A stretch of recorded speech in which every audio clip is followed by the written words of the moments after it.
বাংলা, ঢাকা। বাংলাদেশে এখনো দুর্নীতি বড় সমস্যা বলে জানিয়েছেন ঢাকায় নিযুক্ত মার্কিন রাষ্ট্রদূত পিটার হাস। যুক্তরাষ্ট্রের মানবাধিকার বিষয়ক প্রতিবেদনেও বিষয়টি উঠে এসেছে বলে জানান তিনি। রাজধানীর একটি হোটেলে সেন্টার ফর গভর্নেন্স স্টাডিজের জাতীয় সম্মেলনে মার্কিন রাষ্ট্রদূত বলেন, দুর্নীতির হার কমাতে বাংলাদেশের সাথে কয়েকটি ক্ষেত্রে কাজ করছে যুক্তরাষ্ট্র। শফিল আলম সুজনের রিপোর্ট। দুর্নীতির বিরুদ্ধে ব্যবস্থা গ্রহণের করণীয় নিয়ে সেন্টার ফর গভর্নেন্স স্টাডিজ রাজধানীর একটি হোটেলে আয়োজন করে জাতীয় সম্মেলনের।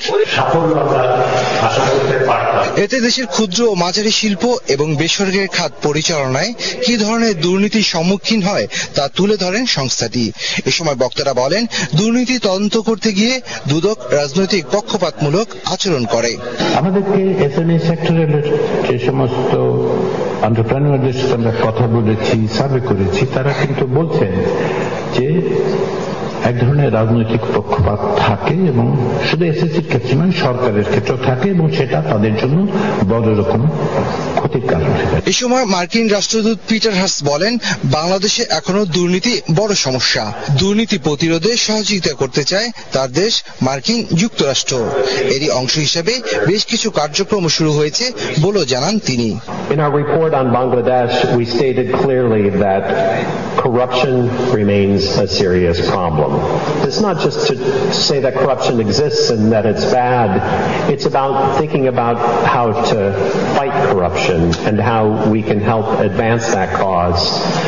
We have an expression in the United States that you should just not admire the problem, that you need to understand the problem and then do what you can to help. দুর্নীতিকে প্রশ্রয় নয়, বরং কিভাবে আইনি শাসন প্রতিষ্ঠা করে দেশকে দুর্নীতিমুক্ত করা যায় তা নিয়ে নীতি নির্ধারকদের কাজ করার পরামর্শ দেন মার্কিন রাষ্ট্রদূত। প্রয়োজনে দেশের গণমাধ্যম ও সুশীল সমাজের প্রতিনিধিদেরও সহযোগিতা নেওয়ার পরামর্শ মার্কিন রাষ্ট্রদূতের। Bangladesh do to help and continue to fight corruption. One of the things it could do is to think about how to empower institutions to tackle corruption and to promote transparency and accountability in governance and in business. সরকার এবং সুশীল সমাজসহ সকলের অংশগ্রহণের স্বচ্ছতা, জবাবদিহিতা নিশ্চিতের মাধ্যমে দুর্নীতির হার কমানো সম্ভব বলেও জানান আলোচকরা। শফিল আলম সুজন, এটিএন বাংলা, ঢাকা। দেশে দুর্নীতি বাড়েনি, বরং আগের চেয়ে কমেছে বলে দাবি করছে দুর্নীতি